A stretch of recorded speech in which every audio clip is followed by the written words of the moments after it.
변화에 대한 이야기를 좀 하고 있습니다. 지난주는 모세에 대해서 이야기를 했었어요. 우리 40년 동안 하나님 앞에서 훈련 받았다라고 본인이 생각했는데 또 다른 훈련이 40년이 펼쳐지고 그 두 가지 훈련을 바탕으로 남은 40년의 생애 동안 하나님의 백성들을 광야에서 참 탁월하게 이끌었던 그 모세의 변화는 사실 자신이 준비해 오던 그 과정이 어긋날 때에도 또 기대하지 않았던 그냥 순응하며 살아갔던 삶의 모습이 펼쳐질 때에도 자신이 주도한 게 아니라 하나님이 주도한다. 그래서 하나님께 주도권을 내어드리는 그 삶이 변화의 시작이다라고 말씀을 드렸었습니다. 한 주간 모세의 마음을 좀 얼마나 묵상하며 지내셨는지 모르겠어요. 저는 이제 모세를 끝내고 다음 변화의 사람을 좀 묵상을 하다가 여호수아라는 사람이 눈에 좀 들어왔습니다. 여러분들 잘 아시죠? 모세와 여호수아 후계자입니다.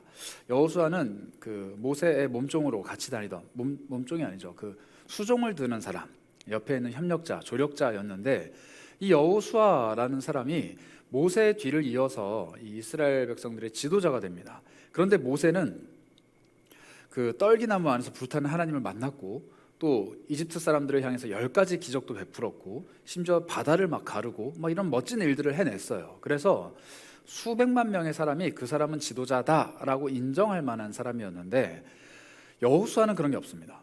여호수아는 그냥 열심히 성실하게 자기 할 일을 하다가 보니까 어느 순간 모세가 너 이렇게 픽을 했고 또 어느 순간 보니까 하나님이 너야 이렇게 픽을 한 거예요. 그래서 어마어마하게 부담이 되는 자리에 오른 인물입니다. 그런데 이 여호수아도 모세 못지않게 탁월하게 이들을 이끌고 가요. 그래서 오늘은 한번 이 모세와 같이 태생이 우리랑 전혀 다른 사람, 하나님이 기적적으로 살려내고 왕궁에도 들어가고 조기 교육도 시키고 막 광야에서도 이리저리 구르다가 기적을 일으키는 이 위대한 사람 모세 말고 우리랑 조금 비슷해 보이는 평범하지만 그러나 하나님의 선택이 있을 때 그 선택 앞에서 어떻게 반응하느냐에 따라 하나님의 일에 동참하게 되는 기회가 열린 이 여호수아라는 사람을 좀 살펴볼까 해요. 어쩌면 우리는 모세보다는 좀 여호수아에 가깝습니다. 여호수아 참 흥미로운 사람인데 이 여호수아가 처음 등장했던 데가 어디냐면 출애굽기 17장이에요. 이 사람은 별거 없이 그냥 갑자기 뜬금없이 등장을 합니다. 17장 8절부터 12절인데요. 제가 한번 읽겠습니다. 그때 아말렉이 와서 이스라엘과 르비딤에서 싸우니라. 모세가 여호수아에게 이르되 우리를 위하여 사람들을 택하여 나가서 아말렉과 싸우라. 내일 내가 하나님의 지팡이를 손에 잡고 산 꼭대기에 서리라. 여호수아가 모세의 말대로 행하여 아말렉과 싸우고 모세와 아론과 훌은 산 꼭대기로 올라가서 모세가 손을 들면 이스라엘이 이기고 손을 내리면 아말렉이 이기더니 모세의 팔이 피곤하매 그들이 돌을 가져다가 모세 아래에 놓아 그가 그 위에 앉게 하고 아론과 훌이 한 사람은 이쪽에서 한 사람은 저쪽에서 모세의 손을 붙들어 올렸더니 그 손이 해가 지도록 내려오지 아니한지라. 이게 여호수아의 첫 등장의 장면입니다. 전쟁이 일어났어요. 이 광야에서 지내고 있는 이스라엘 백성들에게 전쟁이 일어났는데 이 전쟁이 일어날 때 상황이 되게 중요합니다. 일단 이스라엘 백성들이 이집트를 풍지박산을 내고 나왔는데 먹을 게 없고 물이 없다 보니까 하나님 앞에 쉽게 말하면 대들기 시작합니다. 객기를 막 부려요. 그러니까 이제 모세도 덩달아 하나님 앞에서 어쩔 줄 몰라 하다가 하나님이 반석을 쳐라. 그 반석을 빡 쳤더니 물이 팍 튀어나와요. 하나님이 또 만나와 메추라기를 막 보내주세요. 아침마다 만나가 내리는 거죠. 이 기적을 경험하고 있는 이스라엘 백성들 앞에 갑자기 아말렉이라는 민족이 쳐들어옵니다. 이 아말렉은 성경에 보면은 이스라엘 백성들이랑 이때 처음 맞붙고 대대로 원수가 돼요. 왜냐하면 광야에 이제 하나님이 자신의 백성들을 끄집어내서 가나안 땅에 들어가게 하려고 딱 꺼낸 그 순간에 하나님의 뜻에 대항해서 쳐들어온 민족이기 때문에 이제 원수지간이 되는데 전쟁이 일어나는 건 중요하지 않아요. 이 전쟁을 어떻게 해결하는지가 중요합니다.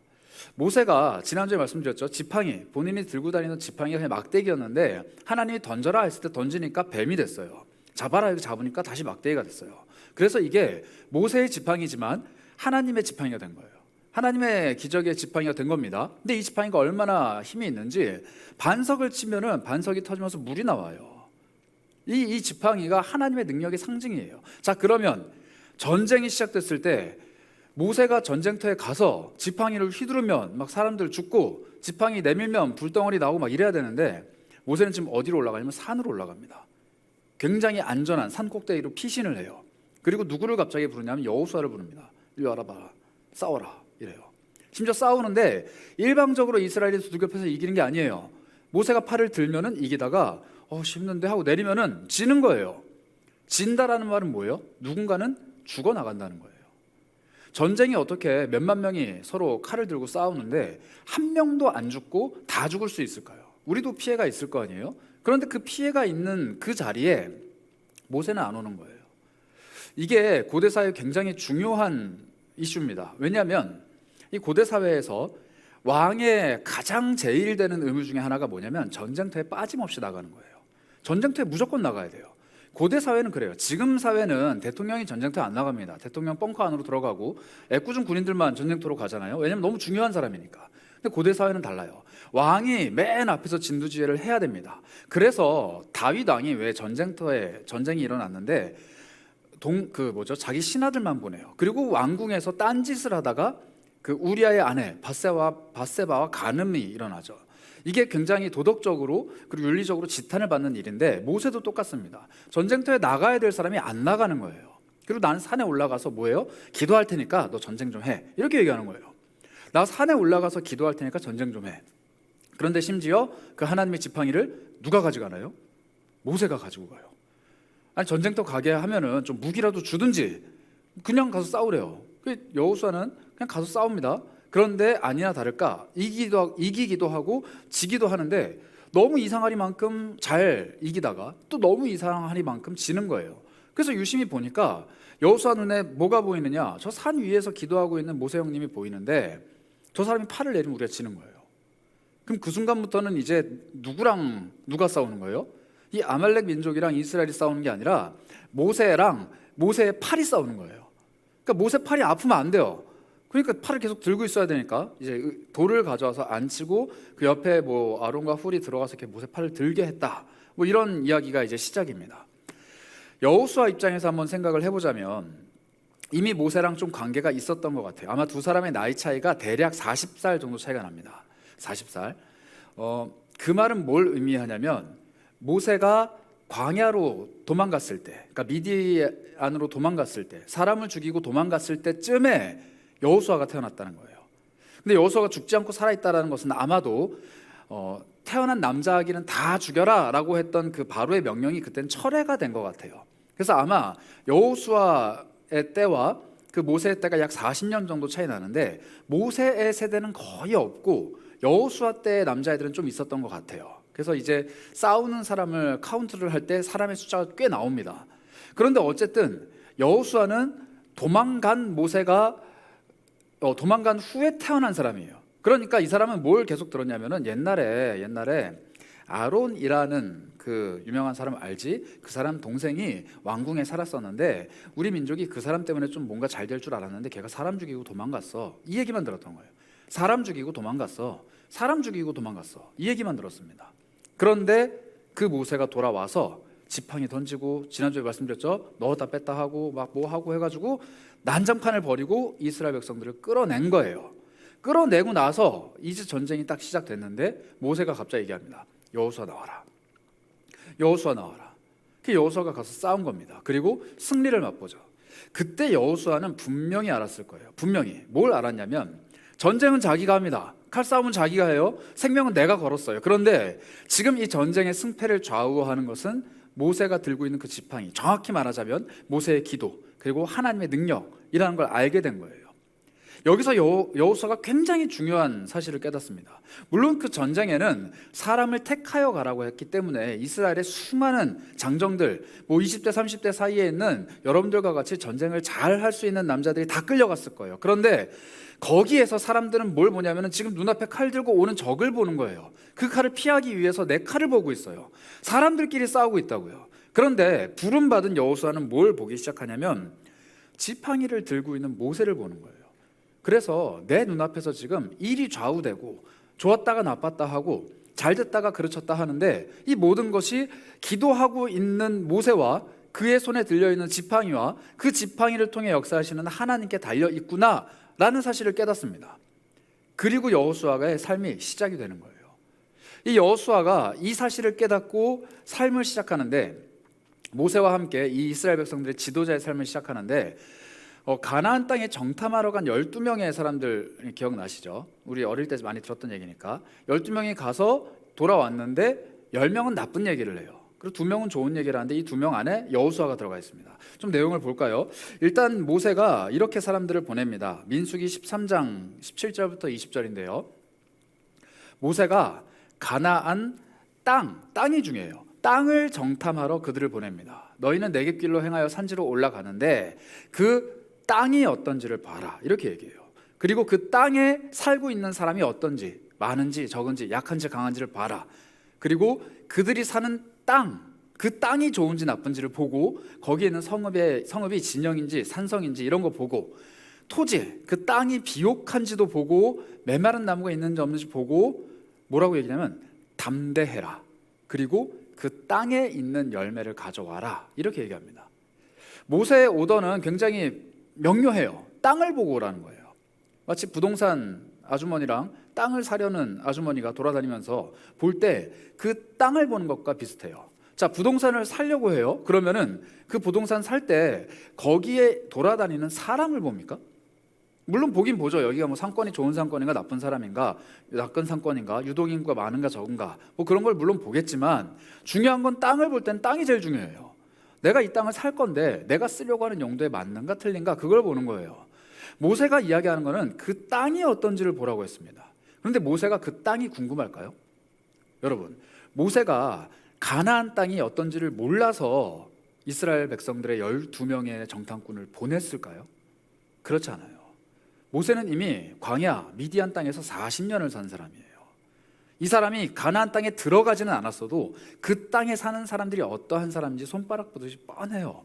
인생의 절반을 거기서 살았던 사람이란 말이에요. 여러분들한테 이 우리 교회 주변 지역, 여러분들 집에 있는 주변 지역을 물어보면 답할 수 있듯이 모세는 너무나도 잘 알고 있었던 사람이에요. 그런데 이스라엘 사람들 12명을 뽑아서 보내는 거예요. 그 말은 뭐냐면 이 사람들도 거기를 보고 오기를 원한다는 거예요. 내가 40년 동안 광야에서 내 인생 다 끝났다 포기하고 거기서 살면서 봤는데, 아, 진짜 이거 하나님이 주신 땅이 맞다, 젖과 꿀이 흐르는 땅이 맞다, 여기 살고 있는 사람들 정말 잘 사는데, 아, 저기서 이 애굽에서 고생하고 있는 내 형제들이 여기에 왔더라면 정말 행복했겠다. 그런데 이제 다 끝났지? 안 되겠지? 이제 우리에겐 희망이 없겠지? 라고 포기했던 그 땅. 그런데 지금 하나님이 10가지 재앙으로 기적적으로 자기 형제들을 끌어내고 광야에서 지금 그 땅에 들어가기 직전인 거예요. 그러니까 모세의 마음은 두 개입니다. 하나는 12명이 가서 이 땅이 얼마나 좋은지를 보고 돌아와서 얘기해 주길 바라는 거예요. 야, 가보니까 진짜 여기 하나님 땅이야, 장난 아니야, 여기 가면 우리 대박나, 이렇게 얘기해 주길 바라는 거예요. 또 하나의 마음은 뭐냐? 마음에 불안감이 있는 거예요. 왜냐하면 그 땅에 살고 있는 사람들이 꽤 세요. 아말렉 백성은 좀 레벨이 낮습니다. 1판 왕 정도예요. 근데 거기 있는 사람들은 끝판왕들이에요. 일단 커요. 그리고 힘도 세고, 뭐 저도 좀 왜소한 편이라 키 큰 사람이나 등치 큰 사람들 옆에 가면 좀 주눅이 들어요. 근데 그 사람들은 아마 뭐 문신도 하고 이랬던 것 같아요. 하여튼 세요. 센 사람들이 잔뜩 있으니까, 이 노예로 살았던 이스라엘 백성이니까, 우리나라도 지금 분단된 지 수십 년이 지나니까 북한 사람들과 우리나라 사람들의 체격이 달라지듯이 이 수백 년을 노예로 살았던 민족이니까 그쪽 사람들, 잘 사는 풍요로운 사람들과 이스라엘 백성들의 편차가 너무 큰 거예요. 그러니까 모세가 불안한 거예요. 가서 보면은 그 땅이 얼마나 좋은지만 보고 오면 될 텐데 거기에 살고 있는 사람들이 무섭다라는 느낌을 들고 오면 안 되겠다 해서 누굴 보내느냐? 여호수아를 보냅니다. 그 여호수아를 같이 보낸 거예요. 여호수아를 보내고 나서 이 사람들이 돌아옵니다. 그리고 아니나 다를까 10사람이 이렇게 얘기를 하죠. 민수기 13장 27절부터 29절인데요. 모세에게 이렇게 얘기합니다. 당신이 우리를 보낸 땅에 가보니까 맞다, 과연 그 땅에 젖과 꿀이 흐르는 게 맞다, 이것은 그 과일이다 라고 하면서 포도를 보여줍니다. 그러나 사람들이 뭐라고 얘기를 하기 시작하냐면 그 땅이 아니라 그 땅에 살고 있는 사람들에 대해 얘기하기 시작해요. 그 땅은 좋아. 그런데 사람들이 강하고 성도 강하고 힘이 크고 거기서 아낙이라는 사람들 만났는데, 아말렉이는 남쪽에 거주하는 아주 작은 사람들이지만 이 아낙 사람들, 그러니까 헷, 여부스, 아모리, 이 사람들은 산에 사는 사람들이고, 가나안, 이 사람들은 해변가 요단가에 거주한데 어마어마하게 크다는 거예요. 어마어마하게. 이 사람들 키가 너무 크다. 우리가 1대1 하면은 진다. 그렇게 얘기하는 거예요. 그래서 이 갈렙과 여호수아가 다시 한번 얘기를 합니다. 30절부터 33절인데요. 갈렙이라는 한 정탐꾼이 나와서 이렇게 얘기합니다. 모세 앞에서 백성들을 조용하게 만듭니다. 그리고 뭐라고 얘기하면 우리가 가자, 그 땅을 취하자, 우리 반드시 이길 수 있다, 이렇게 얘기를 하지만 그와 함께 올라갔던 나머지 10명의 사람들은 안 된다, 우리 못 올라간다, 못 친다, 그들이 우리보다 강하다, 그렇게 얘기합니다. 그리고 32절이요. 이스라엘 자손 앞에서 그 정탐한 뭐를 악평하죠? 땅을 악평하기 시작해요. 웃기죠? 아까 조금 전까지 뭐라고 했냐면은 그 땅 정말 하나님 우리에게 주신 땅 맞다, 젖과 꿀이 흐른다, 그런데 살고 있는 사람 보니까 우리 못 이겨. 그러니까 그 땅은 나쁜 땅이야, 이렇게 악평하는 거예요. 땅은 좋아, 그런데 하나님 우리한테 주신 땅 아니야. 거기 가면 정말 좋아, 하나님이 우리한테 거기 가라고 한 거 맞을 수도 있어, 그런데 아니야, 보니까 아니야.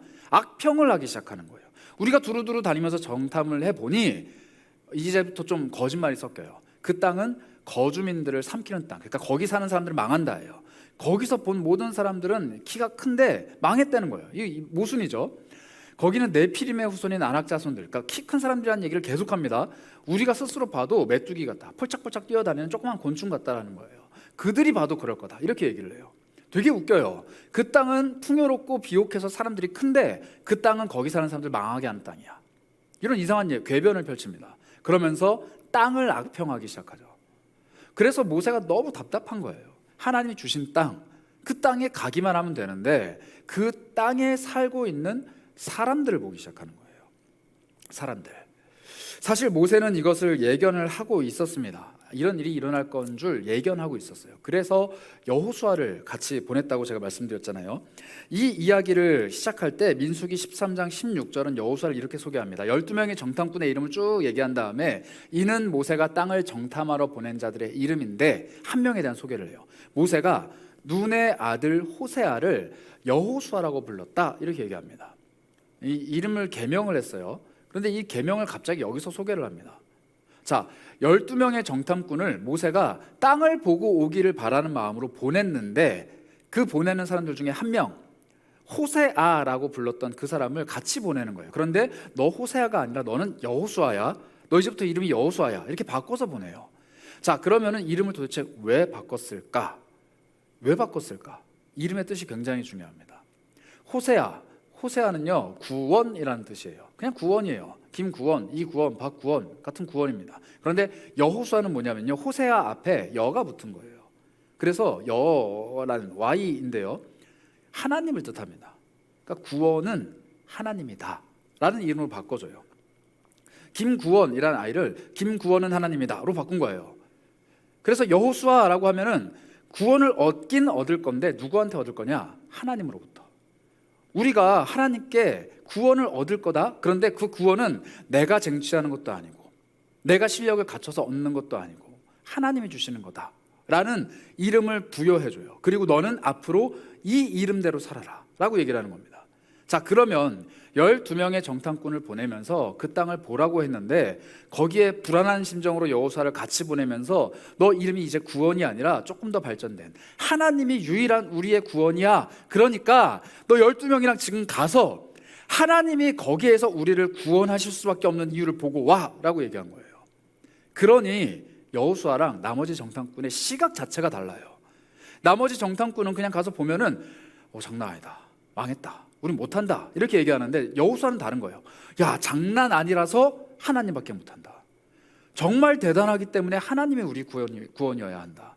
나는 내가 스스로 구원 못한다, 하나님만이 하실 수 있다라는 고백이 여호수아의 입에서 나오는 거예요. 그리고 그와 함께 했던 동역자 갈렙도 그 이야기를 합니다. 12명의 사람이 10대 2로 갈라져요. 그리고 이 두 명이 얘기를 합니다. 끊임없이 얘기를 해요. 우리 할 수 있다, 구원은 여호와께 있다, 우리 할 수 있다. 그런데 10명이 이기죠. 목소리 큰 사람들이 이기는 거예요. 왜냐면 다시 한번 여호수아의 첫 등장으로 돌아가 보면 너무나도 많은 이스라엘 백성들이 전쟁을 경험했어요. 죽는 걸 경험했다고요. 그런데 전쟁이 일어날 때 내 눈앞에 있는 사람과 싸우는데 혈안이 된 나머지 저 위에서 손을 들고 있는 모세에게선 별로 관심이 없었던 거예요. 하나님의 지팡이에 대해서 별로 관심이 없었던 거예요. 내 눈앞에 지금 먹을 게 없고 물이 없어서 탄식은 하지만 그 반석을 터뜨리는 하나님의 지팡이, 하늘로부터 내리는 만나, 그리고 그 모든 것들을 공급해 주시는 하나님 관심이 없는 거예요. 내가 지금 눈으로 보고 있는 게 제일 중요하기 때문에. 이런 모습이 우리 그리스도인들에게도 꽤 있습니다. 꽤 있어요. 하나님이 우리의 삶에 땅을 주십니다. 여러분 땅 혹시 있나요? 여러분들 명의로? 저는 일단 없습니다. 땅을 주시는데 이 땅은요 그냥 하나님이 주시는 거예요. 여러분들 가정, 학교, 직장, 여러분들 삶, 여러분들이 마주하는 모든 사람들, 그게 다 땅이에요. 그 땅 위에는 수많은 사람들이 살아갑니다. 그리고 그들과 마주해요. 그런데 사람을 보기 시작하면은 늘 전쟁터예요. 늘 회사에 가가지고 치이는 거예요. 늘 사람들과의 관계 속에 치이는 거예요. 늘 가족에게로 가면은 불편한 거예요. 늘 내가 내 삶을 살아가는데 지치는 거예요. 왜냐하면 사람을 보니까. 사람을 보면 그렇다니까요. 그런데 하나님이 나에게 주신 땅이다 라고 생각하고 그 땅을 보기 시작하면 관점이 달라져요. 관점이. 왜냐하면 땅의 주인이 따로 있기 때문이에요. 땅 주인은 누굽니까? 하나님이에요. 하나님이 온 땅의 주인이십니다. 그리고 그 하나님이 모세에게 나타나서 얘기하셨잖아요. 너 지금 너가 양들을 데리고 다니면서 매일매일 밟고 지나가는 땅이라고 생각하지만, 주인도 없고 버려진 광야라고 생각하지만, 내가 지금 여기 있기 때문에 여기는 거룩한 땅이야. 신발을 벗어. 여기는 거룩한 땅이야. 신발을 벗어. 이렇게 얘기하셨던 하나님이에요.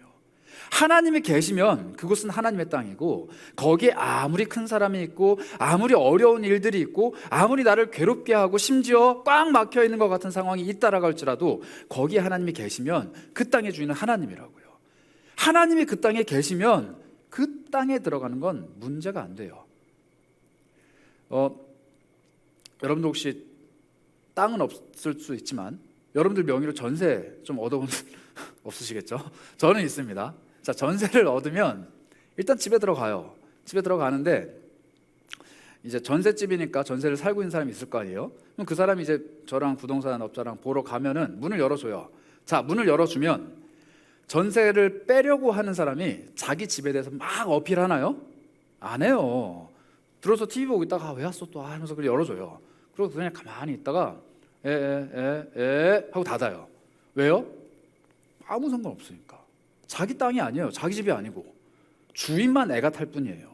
보증금 줘야 되는데 빨리 나가야 되는데, 그러니까 주인이 와가지고 이 집은 이게 좋고요 저게 좋고요 막 얘기해요. 근데 주인이 못 오니까 부동산이 또 달라붙죠. 부동산업자가 이게 좋고 저거 좋고 막 얘기를 해요. 그런데 얻으려고 하는 사람은 면밀하게 보죠. 팔려고 하는 사람은 막 소개합니다. 그 사이에 껴있는 사람은 아무 상관이 없어요. 저도 제 집 내어줄 때 관심 없습니다. 거의 뭐 부처님 마음이에요. 어떤지 말든지 뭐 나는 돈만 받으면 되니까. 돈 받아서 은행에 갚으면 되잖아요. 이게 이 세상을 살아가는 그리스도인들의 마음이라고요. 여러분들 직장이 하나님의 땅이라는 관점으로 바뀌면요, 그 직장의 문제가 조금 달라 보여요. 사장이 불교라고 아무 상관없어요. 사장이 그 대표가 뭐 다른 종교라고요? 아무 상관없다고요. 내가 거기 있고 내 안에 계신 성령님이 나랑 같이 그 직장에 매일매일 출근하시는데 무슨 회사의 주인이 사장이에요? 하나님이지. 내가 매일 학교 가잖아요. 그 학교가 재단이 뭐 불교 아무 상관없어요. 내가 듣는 수업 그 교수님이 주인인가요? 아무 상관없어요. 내가 거기에 있고 나와 함께 하신 하나님이 동행하면은 거기는 하나님이 계신 곳이고 하나님이 갖고 계시는, 소유하고 계시는 공간이에요. 그럼 관점이 바뀐다고요. 사람들과의 대결이 아니라 이 땅의 주인이 누군지 그 소유권에 대한 대결입니다. 그래서 이스라엘 백성들에게 필요했던 거는 그 땅이 얼마나 좋은 땅인지 보고 가서 깃발만 꽂으면 돼요. 야, 우리 하나님 모시고 왔다. 니네 이제 나가라. 여긴 하나님 땅이야. 이게 걔네들이 할 일이었어요. 그런데 뭐라고 얘기해요? 우리 못해. 깃발 못 꽂아. 왜냐면 내가 해야 되니까. 내가 가서 일해야 되고, 내가 가서 공부해야 되고, 내가 가서 그 관계를 뚫어내야 되고, 내가 가서 이 문제를 해결해야 되니까 못하는 거예요. 그런데 내가 모시고 있는 그 하나님이 가자 하면 나는 끌려가고, 꽂아라 하면 꽂고, 해결해라 하면 하고, 이제 빠지자 하면 빠지고, 이게 하나님이 하시는 일인데, 모든 것의 주도권이 나에게 있고 모든 것의 결정권이 나에게 있으니까 하나님 잠시 계셔보세요. 내가 땅 좀 보고 올게요. 하나님 잠시 계셔보세요. 저 사람들이랑 일단 할 수 있을지 내가 좀 계산기를 두드려 보고 올게요. 하나님 아니에요. 이 땅은 아니에요. 이 땅은 악평을 하는 거예요. 이 땅 아니에요. 나 여기 못 가요? 안 돼요? 이 사람들은 나와 함께 할 수 없어요. 그런데 주도권이 바뀌면 하나님이 하시는 일로 바뀝니다. 그 고백을 여호수아와 갈렙이 한 거예요. 그래서 여호수아는 그 답답한 마음을 가지고 계속 하나님 앞에서 고백을 해요. 하나님, 내 이름이 구원이 아니라 이제 여호수아인데 나는 이 백성들에게 구원이 하나님이시다라는 사실을 전해야 되는데 이거 어떻게 해야 됩니까? 그래서 계속 모세를 돕습니다. 하나님의 구원을 전하고 있는 그 모세를 돕는 거예요. 수많은 백성들이 모세에게 항거하고 하나님 앞에 대들 때 여호수아는 끝까지 침묵하고 끝까지 모세를 도와요. 끝까지 모세 곁에 있습니다. 그래서 모세가 참 의지하고 신뢰하는 사람이었어요. 그렇게 광야의 시간들 40년이 지나갑니다. 그리고 나서 갈렙과 여호수아는 오늘 우리가 읽은 이 본문대로 36절 보실까요? 오직 여분네의 아들 갈렙은 온전히 여호와께 순종을 했다. 그래서 그는 그것을 볼 것이다. 그 땅이거든요. 그리고 그 밟은 땅을 내가 그와 그의 자손에게 주겠다. 이렇게 약속을 하십니다. 땅을 얻은 거예요. 그리고 38절에도 눈의 아들 여호수아는 그리로 들어갈 것이다. 그를 담대하게 해라. 그가 이스라엘에게 그 땅을 기업으로 차지하게 할 것이다. 땅을 또 주십니다. 이 두 사람은 땅을 알고 있었던 사람이에요. 그리고 하나님의 소유인 그 땅을 드디어 자기가 받죠.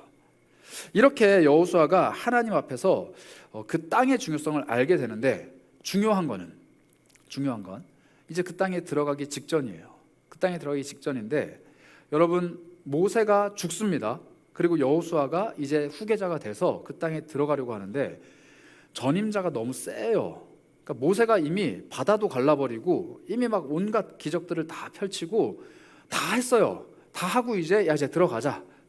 그런데 나 안 가. 나는 이제 죽을 거고 여호수아랑 같이 가. 이렇게 얘기하는 거예요. 여러분들이 만약에 여호수아 입장이라면 어떠실 것 같아요? 일단 나도 바다는 한번 갈라야겠고 일단 나도 기적은 좀 펼쳐야겠는데 성경을 보니까 하나님의 지팡이를 모세가 여호수아에게 줬다라는 표현이 없습니다. 여호수아가 모세가 펼쳤던 기적을 여호수아도 똑같이 펼쳤다? 없어요. 모세는 막 손들고 기도하면 전쟁에 이겼는데 여호수아는 끝까지 칼 들고 들어가서 싸웠어요. 그게 다예요. 여호수아는 굉장히 현실적이었어요. 굉장히 실전적이고 여호수아의 인생이야말로 진짜 인생이 실전이다라는 말이 그대로 적용되는 사람이었어요. 그런데 그가 모세의 뒤를 이어서 리더가 되는 거예요. 여호수아의 삶이 우리랑 비슷하다고 했잖아요. 여러분들의 삶 속에서 성경에 나오는 기적에 단 하나라도 경험해 본 적이 있는 사람이라면 복받은 사람입니다. 누가 이런 기적을 경험해 봤어요? 그냥 몸이 너무 아픈데 갑자기 누가 와갖고 일으켜 세웠더니 걷게 됐다. 누가 손을 댔더니 나았다. 나 예수를 안 믿었는데 예수님이 환상에 짠 나타났고 막 나한테 너 예수 믿어라 얘기했다. 이런 사람 몇 명이나 되냐고요? 없어요. 우리는 그냥 여호수아 같은 사람이에요. 어느 날 보니까 나는 전쟁터 한복판에 있고 어느 날 보니까 그 전쟁을 도우시는 분이 하나님인 것 같다. 보니까 손 들고 있을 땐 이기고 손 내니까 지네 하나님이 뭔가 있는 것 같은데 라고 했는데 어느 순간 보니까 내가 하나님의 일을 해야 되는 사람이 돼버린 거예요.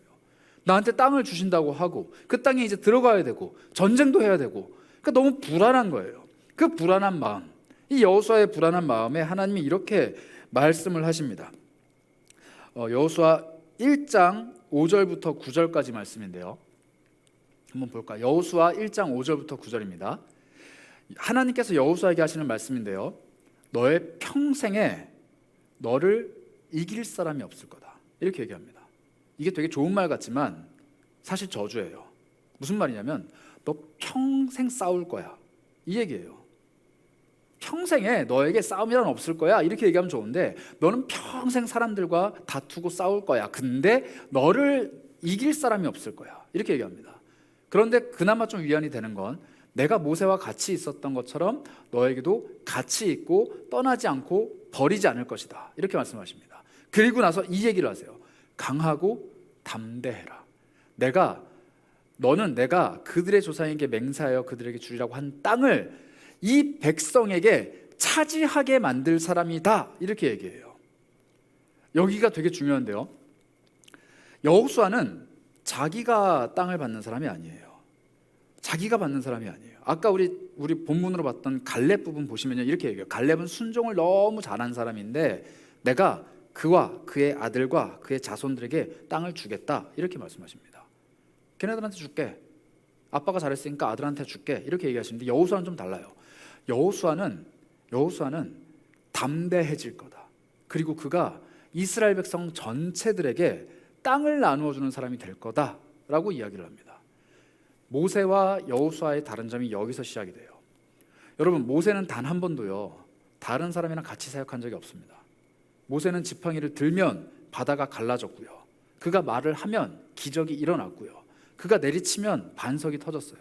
모세는 단독으로 사역했습니다. 물론 아론과 훌이 도와줬을 수도 있어요. 그러나 늘 모세는 하나님과 혼자 다이다이, 이렇게 혼자 얘기하고 혼자 다 했어요. 그런데 여호수아는 달라요. 여호수아는 비로소 뭘 하기 시작하냐면 이스라엘 백성들을 다 아우르기 시작해요.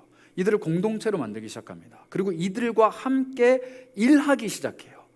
여러분, 모세가 홍해를 가릅니다. 그리고 홍해를 가르고 나서 어떻게 가냐면요, 모세는 손을 들고 홍해를 딱 하면 빡 갈라지고 모세는 거기 딱 서 있고 나머지 사람들 쭈루루룩 다 지나가요. 그리고 모세 지나가고 딱 다쳐요. 이게 모세가 한 일이에요. 근데 여호수아는 어떻게 하냐면요, 야, 이제 그 요단강이 갈라질 건데 우리 다 같이 건너가자, 이렇게 얘기해요. 천천히 요단강물이 마르고 갈라집니다. 밤새도록. 그리고 나서 여호수아가 모든 사람을 다 데리고 같이 건너가요. 여호수아가 여리고성을 무너뜨렸던 사건 기억하시죠? 어릴 때 많이 배웠던 거. 여호수아 혼자 지팡이 들고 뺑글뺑글 돈 거 아니에요. 이스라엘 백성들 다 같이 돌았어요. 여호수아랑 다 같이 돈다고요. 그리고 그 여리고성이 무너집니다. 전쟁도 여호수아 혼자 하지 않아요. 여호수아가 사람들과 함께 쳐들어가죠. 모든 건 여호수아는 자신의 형제자매들과 같이 했어요. 이게 바로 진정한 리더십이라는 거예요. 이스라엘 백성들을 이집트에서 끄집어낼 때는 정말 강한 기적, 강한 능력이 필요해서 모세와 같은 위대한 사람을 세웠지만 하나님은 아신 거예요. 인생에는 기적의 한 방이 아니라 일상의 여러 순간순간들이 우리 삶을 좌우합니다.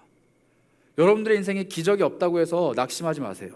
모세와 같은, 아니면 제자들과 같은 기적이 없다고 해서 낙심할 필요 없습니다. 왜냐하면 다시 한번 얘기하지만 인생은 실전이에요. 내가 오늘 살아가는 이 날, 이 하루, 내가 지금 마주하고 있는 사람들, 내가 가야 되는 회사와 학교, 내가 품어야 되는 내 가족들, 친구들, 내 주변에 있는 사람들과 매일매일 내 마음이 전쟁을 벌이고 있는데 여기에 하나님의 은혜가 필요한 거지. 자고 일어나는데 무슨 꿈 꿨다, 기도하는데 방언이 좋아요, 좋은데 내 인생을 어떻게 할 거냐고요. 하나님은 그걸 물어보시는 거예요. 모세 기적 펼쳤지, 좋아. 바다 가르고 걸어다녔지, 좋아. 그런데 눈앞에 있는 이 가나안 땅 어떻게 할 거냐고요. 눈앞에 적들이 있는데 어떻게 할 거냐고요. 너는 오늘 가서 전쟁을 해야 되는데 어떻게 할 거냐고요. 그거를 여호수아에게 가르쳐 주신 거예요. 강하고 담대하라고. 모세는 강하고 담대한 사람이 아니었습니다. 그는 하나님이 뭐라고 표현하셨냐면 온유한 사람이라고 했어요. 착한 사람, 잘 참는 사람. 그런데 여호수아는 달라요. 강하고 담대합니다. 왜냐하면 가서 사람을 죽여야 되는 사람이거든요. 전쟁을 해야 돼요. 매일매일 자신의 삶을 개척해내야 돼요. 매일매일 주어진 운명 앞에서 싸워야 되고 매일매일 문제를 해결해야 되는 사람이에요. 우리라고요. 여기 계신 분들 중에 단 하루도 고민과 걱정 없이 살아가는 분들이 있다면 부럽습니다. 부러워요. 먹고 살 고민, 해야 될 일들, 풀어야 될 숙제들, 마주해야 될 사람들, 얼마나 많이 우리를 괴롭혀요. 그 매일매일 괴롭히는 그 모든 순간순간들마다 우리는 영적인 전투, 하나님 앞에서의 강하고 담대한 마음, 이런 것들이 필요한데 하나님 그거 하라고 하시는 거예요. 그래서 우리는 모세로 부름받은 사람이 아니라 여호수아로 부름받은 사람들입니다. 우리는 여호수아와 같은 사람들이에요. 우리 앞에 있는 믿음의 선배들이 어떤 기적적인 일들을 경험하고 나에게 신앙을 전해준 우리 부모님 혹은 우리 교회 공동체 원들 중에 나보다 시니어들 얼마나 큰 위대한 삶을 살았는지 중요해요. 그렇지만 내 인생이 더 중요해요. 나 오늘 어떻게 살 거냐고요. 오늘 내 삶을 어떻게 개척해 갈 거냐고요. 그러한 심정의 변화, 삶의 변화, 능력의 변화가 여호수아를 통해서 이스라엘 백성들에게 전달이 됩니다. 그래서 이집트에서 수동적으로 나왔던 그 모세를 비롯한 수많은 부모님 세대들은 다 광야에서 죽어요. 물론 죄를 지어서 죽지만 사실 이들보다는 그 광야에서 태어난 광야 세대들은 진짜 실전을 경험한 애들이에요. 아침마다 매일매일 하루 벌어서 하루 먹고 사는, 만나로 겨우겨우 살아가는 사람들이에요. 가진 것 아무것도 없는 사람들이에요. 그리고 40년 뒤에는 전쟁을 할 거니까 이제 카운트다운이야. 며칠 남았다. 계속 세아리면서 산 사람들이에요. 부모님들은 나는 못 가, 하나님 못 간다 그래서 이제 죽을 거야 라고 한 명씩 죽어나가요. 그러나 남아있는 사람들은 이제 우리에게 전쟁의 때가 다가오는구나, 이제 우리가 갈 때가 다가오는구나, 이제 하나님 우리 저기 보내시겠구나, 이거 기다리고 있는 사람들이라고요. 그 사람들과 함께 여호수아가 들어갑니다. 그리고 그렇게 훈련받은 세대들은 그 땅을 끝끝내 하나님의 땅으로 바꾸어 가죠. 이게 바로 창세기부터 신명기까지 이어지는 모세 오경이 아니라 여호수아서부터 이어지는 그 이스라엘 백성들의 삶의 이야기예요. 그래서 여러분들 모세오경 창세기 내용 들으면은 대단하지만 뭐가 와닿습니까? 하나님 믿었더니 대단한 부자가 됐더라. 하나님 믿었더니 감옥 갔다가 다시 총리가 됐더라. 하나님 믿었더니 하늘의 별에 환상이 보이더라. 우리 와닿지 않아요. 우리가 정말 와닿는 건 뭐냐면 오늘 전쟁을 벌리는데 질 때도 있고 이길 때도 있지만 이기게 하시는 하나님이 어떻게 역사하시는지, 오늘 여러 가지 문제들을 마주하는데 그 사람들을 어떻게 이겨내고 그 사람들을 어떻게 하나님의 백성들로 바꾸어 가는지, 나에게 주신 땅을 향해서 걸어가는 한 걸음 한 걸음이 너무 피 터지게 힘든데 그거 어떻게 해내는지, 그게 우리에게 더 큰 위로와 힘이 된다는 겁니다. 여호수아, 그 여호수아에게 이런 일도 있었습니다. 여호수아가 땅에 이제 쳐들어가기 직전이에요. 그래서 여러 가지 하나님 앞에서의 말씀, 아까 우리가 읽었던 강하고 담대해라 이런 말씀을 받고 마음이 참 위로가 됐을 거예요. 그런데 한 일이 벌어집니다. 그와 같이 했던 동역자 갈렙이 찾아와요. 그리고 이렇게 얘기하는 거예요. 여호수아 14장 10절부터 12절인데요. 갈렙이 이렇게 말합니다. 여호수아에게 이제 보소서, 여호와께서 이 말씀을 예전에 모세에게 하셨던 그때부터 이스라엘이 광야에서 방황한 이 45년 동안 여호와께서 말씀하신 대로 나는 살아남았습니다. 그리고 내가 오늘 85세인데 당신도 나이가 많고 나도 나이 많지만 모세가 나를 예전에 당신과 같이 보냈던 그날처럼 내가 오늘도 강건합니다. 내 힘이 여전합니다. 나 싸움할 수 있습니다. 그래서 그날에 예전에 여호와가 말씀하셨던 것 같이 오늘 지금 이 땅을, 이 산을 나에게 주십시오. 이렇게 얘기하는 거예요. 당신도 그날 들었죠? 거기에는 엄청 큰 사람이 있지만, 그리고 그 성은 엄청 강하겠지만 여호와가 나와 함께 하시면 여호와의 말씀대로 그들을 쫓아낼 수 있을 겁니다. 멋지죠? 이 산지를 내게 주소서. 우리 찬양도 막 하잖아요. 그런데 이 멋진 말을 사실 여호수아가 해야 되는데 갈렙이 먼저 해버렸어요. 이게 또 짜증나는 거예요. 자, 12명 중에 2명 살아남았잖아요. 그 2명 중에 1명은 리더가 됐어요. 그리고 1명은 이제 그 노익장이 된 거죠. 근데 이 사람이 갑자기 오더니 나 쳐들어갈 거야, 나한테 이거 줘, 막 하는 거예요. 멋있잖아요. 가서 승리를 해요. 하긴 하는데, 자, 여러분들이 만약에 이 여호수아와 갈렙이 우리 공동체에 있다면은 자연스럽게 시선이 누구에게로 가겠어요? 여호수아. 야, 갈렙 할아버지는 85세 전쟁터 나갖고 저렇게 하는데 당신 살아남았는데 왜 뭐해요? 우리 집 전쟁해야죠, 뭐해요? 이렇게 되는 거예요. 그렇잖아요. 2명이 살아남았고 2명이 하나님이 세우셨는데 그 중에 1명은 전쟁에 나가서 자기 땅을 얻는다고요. 그리고 나서 여호수아를 보는 거예요, 사람들이. 그런데 그때 하나님이 오늘 우리에게 주신 말씀을 다시 하시는 거예요. 우리 조금 더 정확하게 볼까요? 다시 읽는데요. 36절 한번 띄워주시겠어요? 오늘 본문 36절인데요. 오직 여분네의 아들 갈렙은 온전히 여호와께 순종을 하기는 했다. 그래서 그가 그 땅을 볼 거다, 그 땅을 밟을 거다. 그런데 그 사람은 그 땅을 자기에게 달라고 했기 때문에 자기만 가질 거다. 이렇게 얘기합니다. 자기에게 달라고 해서 하나님 주신대요. 약속대로 주신대요. 자, 38절을 한번 볼까요? 내 앞에 서 있는 눈의 아들 여호수아는 똑같이 그리로 들어갈 거다. 그런데 그는 다르다. 너는 그를 담대하게 해라. 왜냐하면 이 사람은 자기만 그 땅에 들어가고 자기만 그 땅을 받는 게 아니고 이스라엘 백성 전체가 그 땅을 차지하게 만들 나의 사람이기 때문이다. 이렇게 얘기하는 거예요. 여러분, 그 궁금증 없으셨어요? 갈렙과 여호수아 둘 다 하나님 앞에서 순종한 정탐꾼이었는데 왜 여호수아만 리더가 돼요? 왜 갈렙은 늙어빠진 할아버지로 그대로 남아요? 이 둘에게 그 차이가 있었던 거예요. 하나님의 땅을 바라봤어요. 그리고 그 땅을 하나님이 주셨다라고 확신했어요. 똑같아요. 믿음의 고백은 똑같아요. 그런데 중요한 순간, 나이가 들어서 이제 진짜로 들어가는 그 순간에 갈렙은 뭐라고 얘기하냐면 나한테 주세요, 이렇게 얘기하는 거예요. 근데 여호수아는 우리 모두가 이걸 갖겠습니다 라고 고백을 하는 거예요. 광야에서 40년을 돌았습니다. 모세와 함께 여호수아와 갈렙이 같이 돌았어요. 이 이스라엘 백성 2세대들을 데리고 들어갈 차기 리더들, 여호수아가 갈렙이에요. 이 두 사람은 모세에게 지도자 수업을 받았을 거예요. 왜냐하면 모세가 죽고 나면 이 자녀 세대들을 데리고 들어가야 되니까. 근데 두 사람의 성향이 극명하게 갈리는 거예요. 똑같이 하나님의 땅을 꿈꿉니다. 똑같이 하나님의 말씀을 신뢰해요. 그런데 한 사람은 다른 한 사람은 이스라엘 사람들. 이게 다른 거예요. 결국 모세는 이스라엘 백성들을 선택했던 여호수아를 리더로 세웁니다. 그리고 하나님도 그걸 인정해 주시죠. 눈의 아들 여호수아는 그 안에 내 영이 있는 사람이다. 그를 리더로 세워라. 그리고 그를 담대하게 해라. 이렇게 말씀하세요. 오늘도 하나님은 이 땅을 두루두루 살피시면서 여호수아와 같은 사람들을 찾습니다. 수많은 그리스도인들이 갈렙과 같은 고백을 해요. 하나님, 내가 오늘 출근하는데 이 회사를 하나님의 땅이라고 내가 고백합니다. 여기에서 일하는 모든 사람 하나님께 속한 사람이라고 내가 고백합니다. 그러니 여기서 내가 잘 되게 해주세요. 여기서 내가 편안하게 해주세요. 여기서 내 삶을 보호해 주세요. 이렇게 고백을 해요. 근데 여호수아는 달라요. 저 땅, 지금은 이방인들도 살고 죄도 많고 정말 잘못된 땅이지만 저 땅의 주인이 하나님이기 때문에 우리가 가서 저 땅을 다 변화시키고 우리 모두가 저 땅에 행복하게 살고 우리 공동체가 저 땅을 하나님의 땅으로 만들겠습니다. 옆을 생각하는 거예요. 이게 여호수아의 성향의 차이입니다.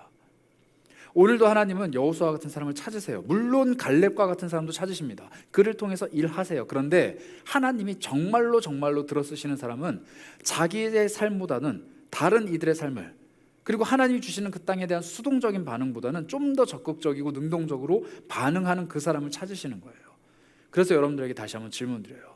내일부터 일상의 삶이 펼쳐지실 건데 마주하는 수많은 사람들과 내가 속해 있는 수많은 공동체와 내가 해야 될 수많은 일들이 하나님의 일이 아닌 것 있을까요? 하나님께 속하지 않은 사람이 있을까요? 없어요.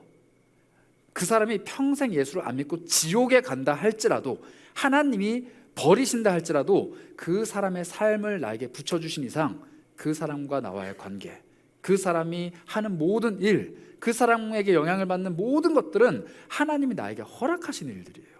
그래서 그 사람은 하나님께 속해 있는 사람이에요. 하나님이 선택하진 않았지만 속해 있는 사람이라고요. 그렇다고 해서 이제 또 회사 가가지고 막 성질 들어오면은 저 사람은 지옥 갈 사람이야 이렇게 생각하시면 안 되고, 몰라요. 그건 아무도 모르잖아요. 그 사람이 지금은 저렇게 엉망진창이지만 하나님께 속해 있는 사람인데 언젠가는 예수 믿고 구원받아서 하나님의 나라를 꿈꿀 수 있잖아요. 그 기대감을 갖고 보라는 거예요. 날마다 나를 괴롭게 하는 사람이지만, 날마다 내가 괴로워서 내 입에 욕을 달고 있는 상황이지만, 아무것도 할 수 없어서 정말로 너무 크고 큰 두려운 상황이지만 그게 하나님 거라면은 나는 그거를 담대하게, 강하게 마주할 수 있다는 거예요. 그리고 반드시 끝끝내 하나님 그 일을 하신다라는 거예요. 모세가 40년을 돌아다녔듯이 여호수아도 똑같이 40년을 광야에서 돌아다닙니다. 모세 못지않게 여호수아도 훈련받아요. 그리고 끝끝내 그 땅에 들어가죠. 이게 여호수아가 가졌던 힘이에요. 그래서 오늘 여러분들께 권면을 드립니다. 하나님의 땅을 주목하세요. 하나님이 여러분들에게 주신 땅을 주목하라는 거예요. 어떤 땅을 받으셨습니까? 내 삶이, 내 지난주에도 얘기 드렸듯이 광야와 같은 삶을 살아간다고 할지라도 하찮거나 필요 없는 시간이 아니에요. 내가 애국 궁전에서의 탁월한 교육을 못 받았다고 할지라도 필요 없어요. 여호수아는 그 교육 못 받았거든요. 그는 광야에서 태어나서 살아간 사람이거든요. 그런데 여호수아는 리더가 되잖아요. 모세처럼. 우리가 살고 있는 땅이 어떤 땅인지는 중요하지 않아요. 그 땅의 주인이 누구냐인 거죠. 그 땅의 주인이 누구인지를 주목하시길 바라요. 그리고 아닌 것 같아도 가서 선포하세요. 하나님, 내가 이 회사 진짜 퇴사하고 싶은데 내가 남아있는 계약 기간만 채우고 빨리 나올 건데 여기 하나님 땅으로 선포합니다. 다른 건 모르겠지만 남아있는 계약 기간만큼은 하나님 땅으로 하나님이 주관해 주세요. 내가 이 사람과의 관계 진짜 당장 끊어버리고 싶지만 이 사람이 나에게 맡겨주신 하나님의 사람이라면 내가 끝끝내 인내함으로 이 사람을 내가 이겨내고 극복하고 하나님의 사랑을 전할 수 있게 해주세요. 내가 이 상황 정말 피하고 싶고 마주하고 싶지 않은 상황이지만 이게 정말로 하나님이 나에게 주신 땅이라면 내가 그것을 이겨낼 수 있도록 나에게 강하고 담대한 믿음을 주세요. 이걸 선포하셔야 된다는 거예요. 그냥 나 잘되게 해주세요, 나 보호해 주세요, 나 약하니까 힘주세요, 나 눈물 많으니까 위로, 이거 말고 그곳을 생각하라는 거예요. 나를 생각하는 게 아니라 그곳. 그때 하나님은 나에게 새로운 변화의 바람을 불러 넣어 주십니다. 나뿐만 아니라 그 땅에 속한 모든 사람들, 나뿐만 아니라 내 주변에 있는 이웃들 모두가 함께 다 그 땅을 누릴 수 있는 놀라운 변화를 그 고백을 하는 사람을 통해서 하나님은 하신다라는 거예요. 여러분들이 속해 있는 공동체에 이런 고백을 함께 하며 함께 꿈을 품을 수 있는 사람들이 더 많았으면 좋겠어요. 그래서 직장 안에 혹은 학교 안에 혹은 내 주변에 교회 다니는 사람들 빨리빨리 찾으세요. 찾아서 얘기 나누세요. 야, 진짜 더럽지? 근데 우리 하나님 믿는 사람이잖아. 더럽다고 언젠간 빠질 거야? 없어질 거야? 우리를 여기 보내신 이유가 있는데, 너도 그리스도인이고 나도 그리스도인이고 우리가 지금 여기 있으면 둘이 있으니까, 내 이름으로 모였으니까 예수 그리스도께서 함께 하신다 그랬는데, 예수님 보이지 않지만 지금 여기 계시는데 이렇게 세상의 원리로 말도 안 되는 일들로, 그리고 정말 이기적인 저 사람들의 심정을 예수님이 지켜보고 계시는데 너랑 나 외면할 거야? 이렇게 얘기해 보시라고요.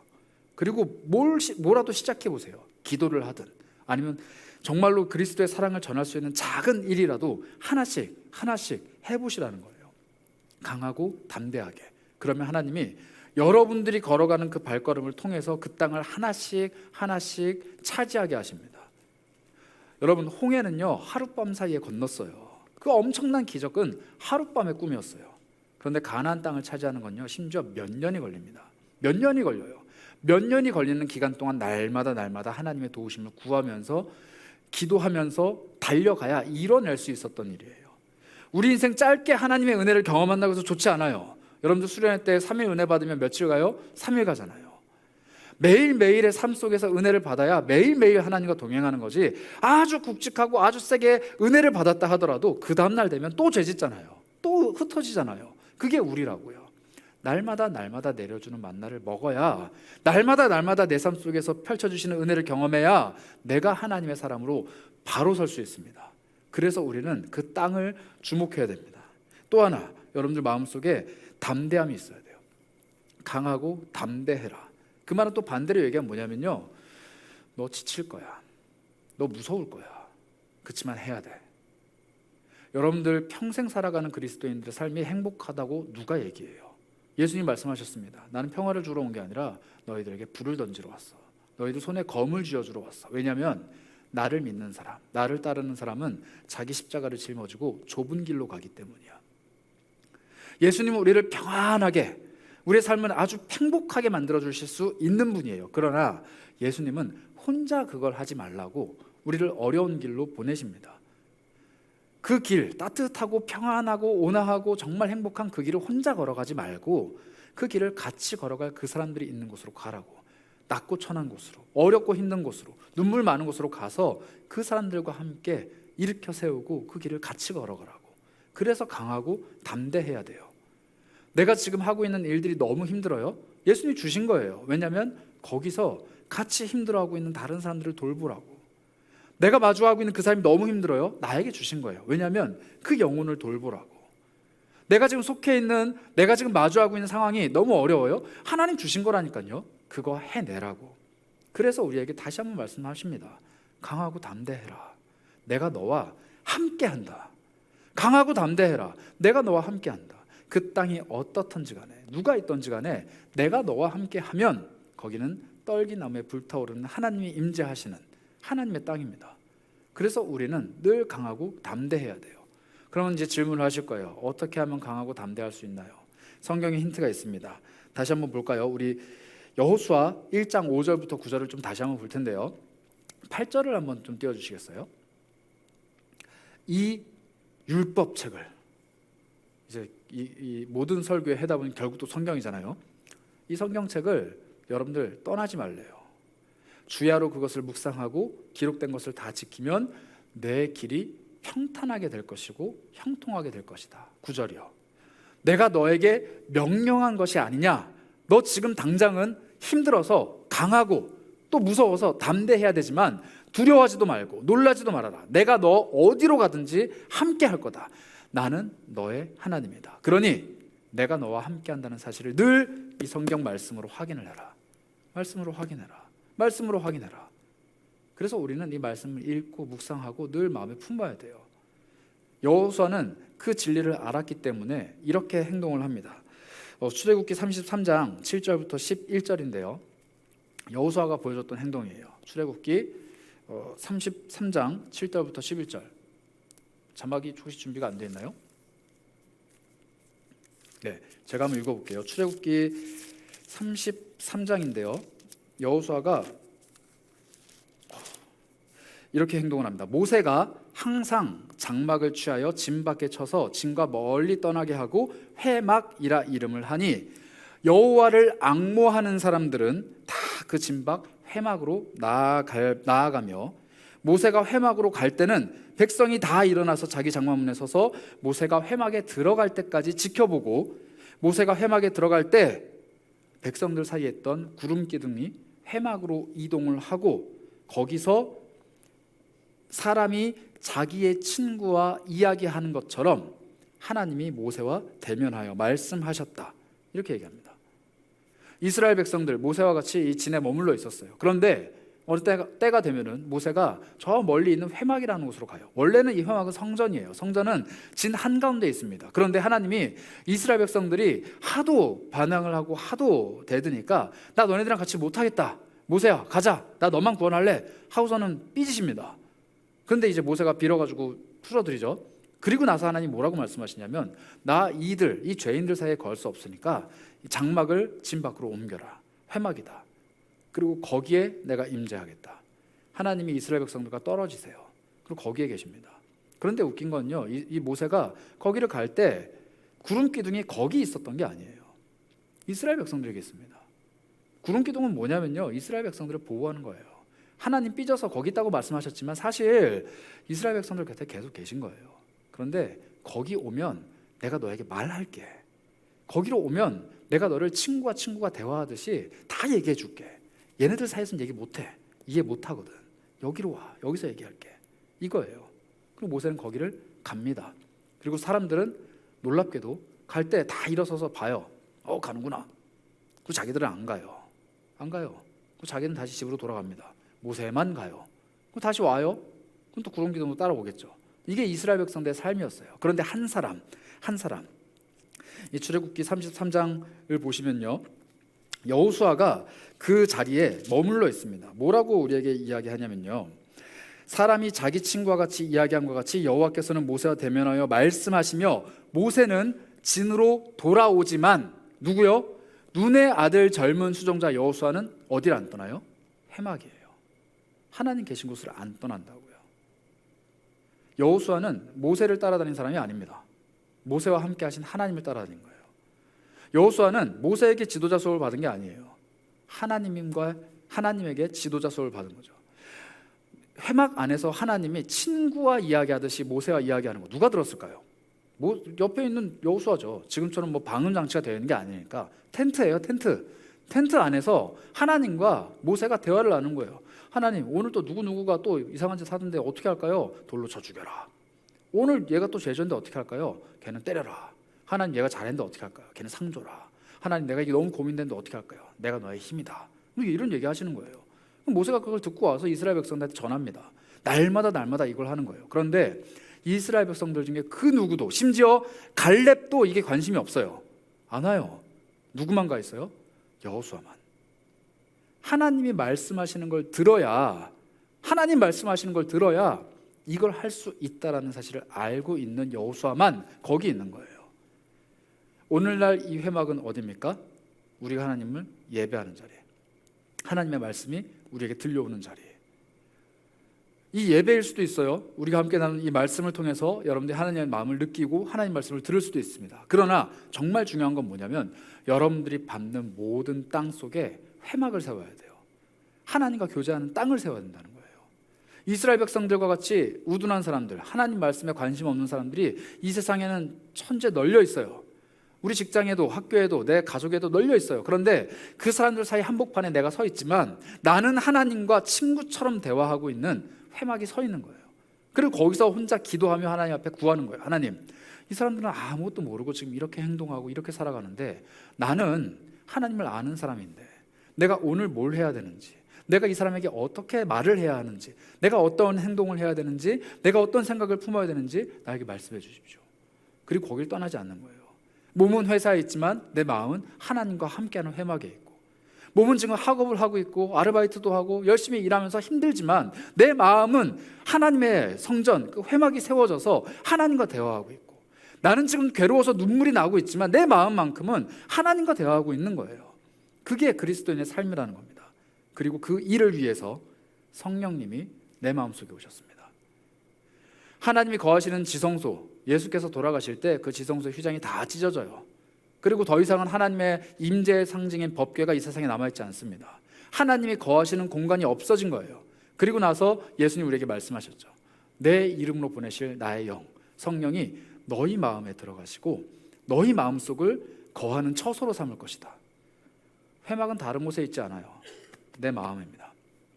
하나님의 말씀을 듣는 그 공간은 다른 그 어떤 곳에 있지 않습니다. 내 마음이에요. 내가 어디에 있든지 내 마음이 주께서 거하시는 전이 되고 주님이 거하시는 처소가 되면은 나는 지금 내가 속해 있는 이곳, 내가 지금 해야 되는 행동, 내가 마주하고 있는 사람들, 내가 듣고 있는 이야기, 내가 해야 되는 일, 모든 것에 대한 이야기를 하나님께 들을 수 있다는 거예요. 그게 바로 성령이 충만한 마음, 성령과 동행하는 삶이라는 겁니다. 그래서 여러분들께 오늘 권면드립니다.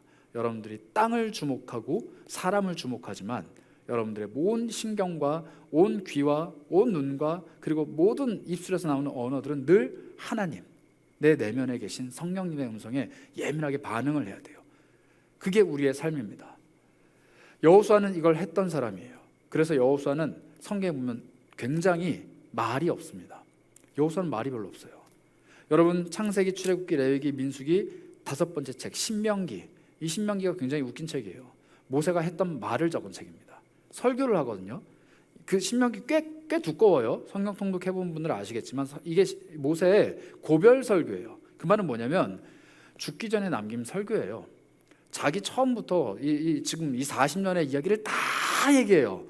이 할아버지가 막 수다가 터져가지고 계속 얘기해요. 그걸 다 적어요. 또 그렇게 남은 책이 신명기예요. 모세는 말을 많이 했어요. 왜냐하면 하나님이 그걸 이야기하셨거든요. 이 율법책을 기록해서 여호수아에게 들려줘라. 이 율법책을 기록해서 여호수아를 담대하게 만들어라. 그 율법책을 날마다 묵상하게 만들어라. 그래서 모세는 어쩔 수 없이 말을 많이 한 거예요. 그런데 여호수아는 말을 많이 할 필요가 없었어요. 왜냐하면 하나님의 말씀이 있으니까. 읽고 묵상하고 행동으로 실천합니다. 읽고 묵상하고 행동으로 실천해요. 사람들이 와서 뭐라고 하면 하나님 말씀을 읽고 묵상하고 하나님 말씀 듣고 그대로 실천해요. 문제가 터지면 하나님 말씀 듣고 묵상하고 그대로 실천해요. 이게 여호수아예요. 그래서 여호수아서를 읽어보면요, 생각보다 여호수아가 말이 진짜 없어요. 다 행동으로 실천합니다. 다 액션으로 실천해요. 그런데 그의 삶이 모세 못지않게 위대한 삶이 되어 있습니다. 여러분, 말을 많이 하는 건 저 하나로 족해요.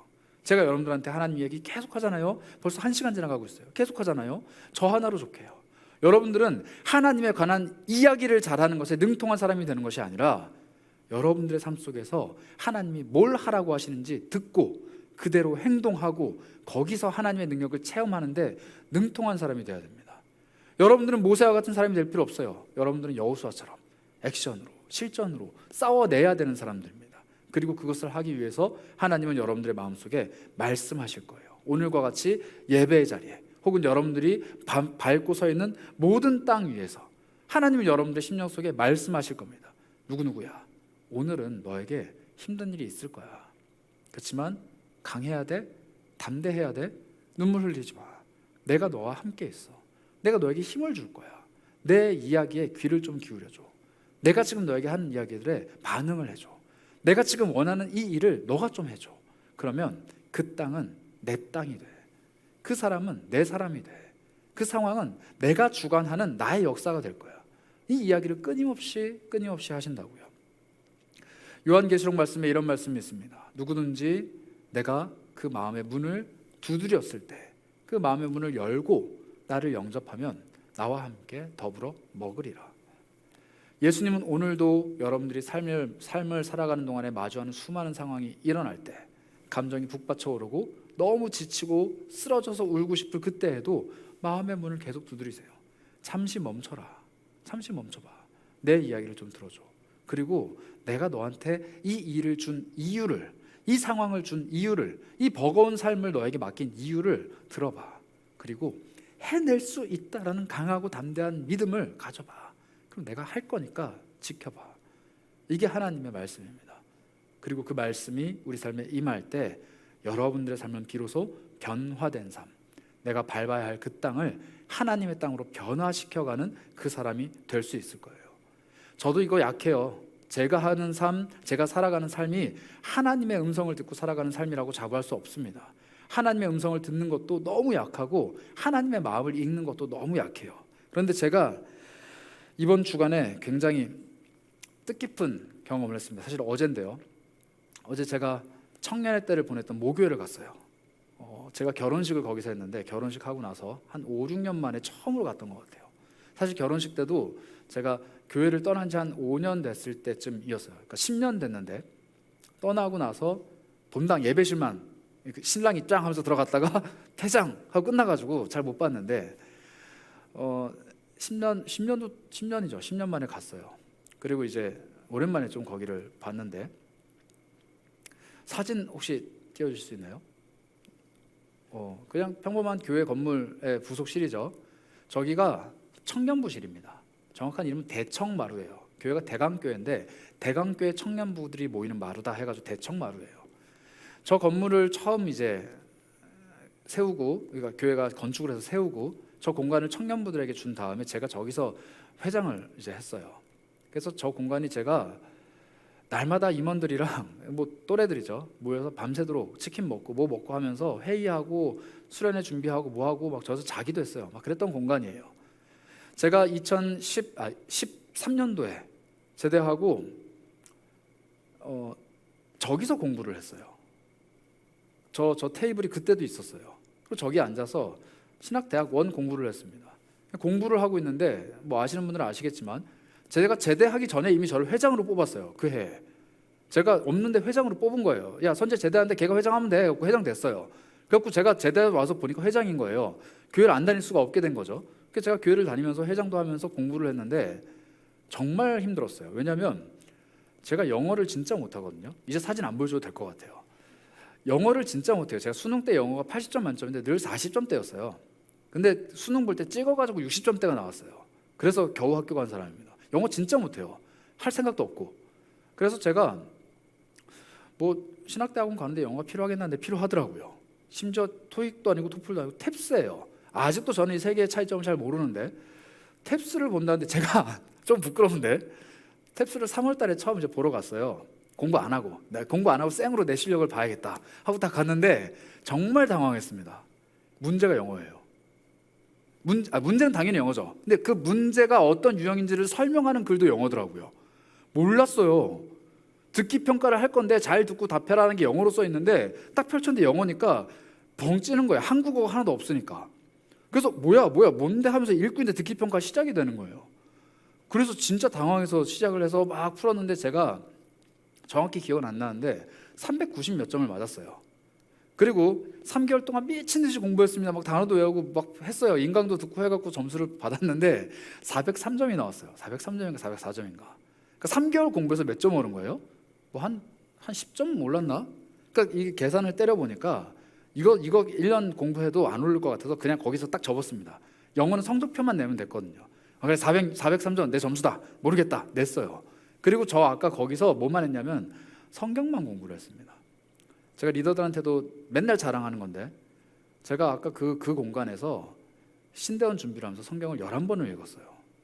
근데 처음에는 공부를 해야 되니까 읽었잖아요. 막 읽는데 나중에는 공부랑 상관없이 성경을 읽었어요. 왜냐하면 그 성경책이 제 삶을 읽더라고요. 제가 그때 28, 9 이때였는데 제가 살아온 삶을 성경책에 읽어내기 시작하는 거예요. 정말 많이 울었어요. 저 공간에서 진짜 많이 울었어요. 제가 낮에 교회에 사람이 별로 없잖아요. 뭐 청년들이 있을 리는 더더군다나 없고 저 혼자 있거든요. 그 혼자 있으니까 뭐 에어컨을 켜기도 좀 뭐 하고 해서 맨날 춥게 그냥 그렇게 있었어요.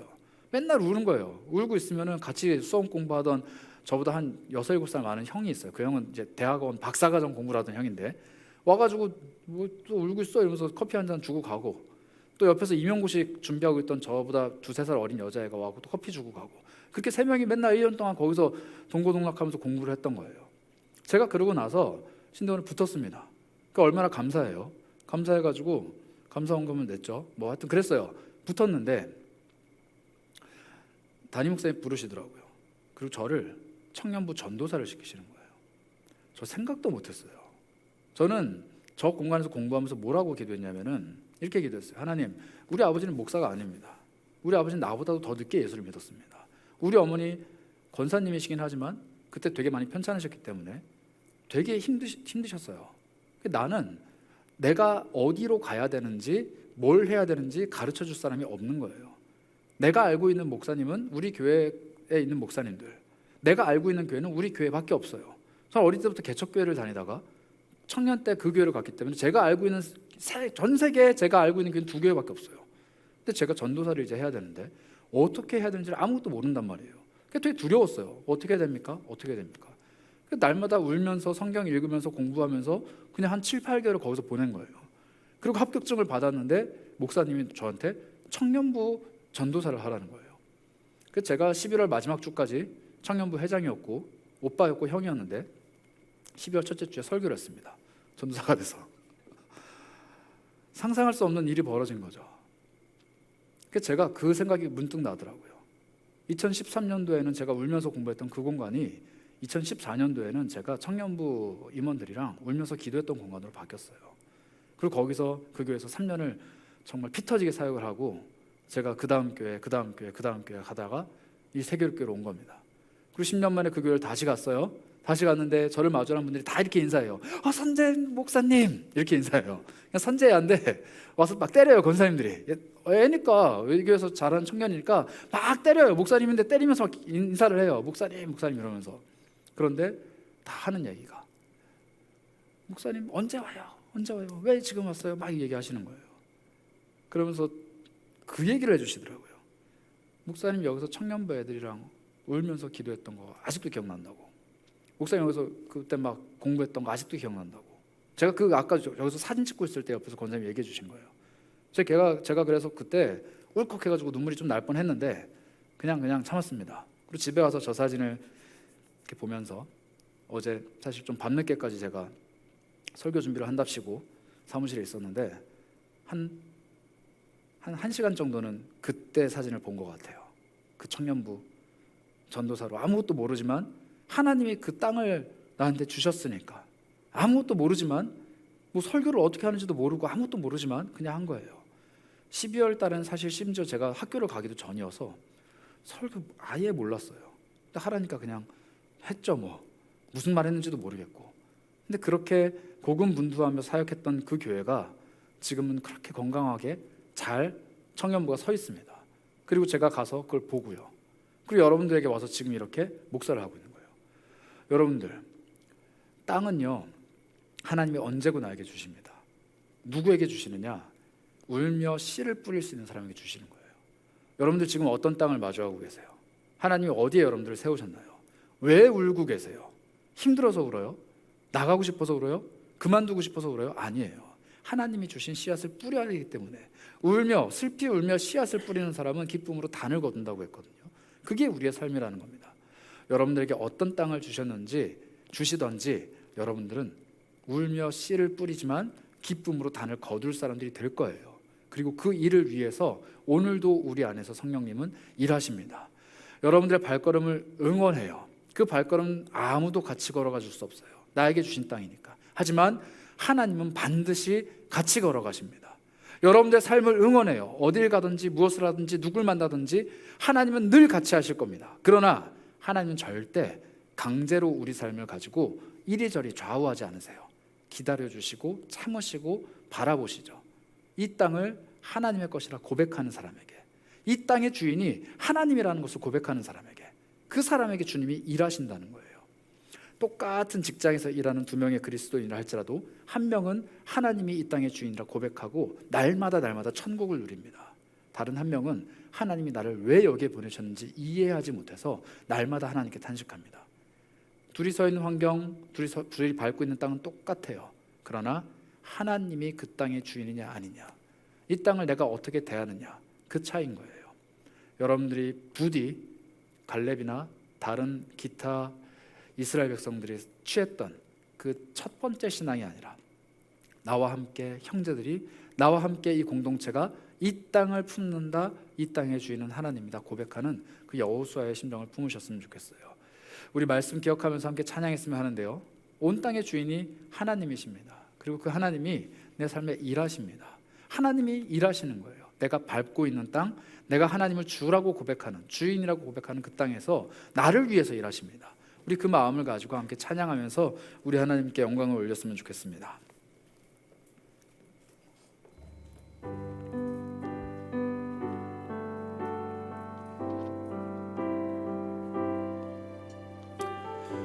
온 땅의 주인 되신 하나님이 나의 주님이십니다. 그런 마음으로 함께 고백합니다.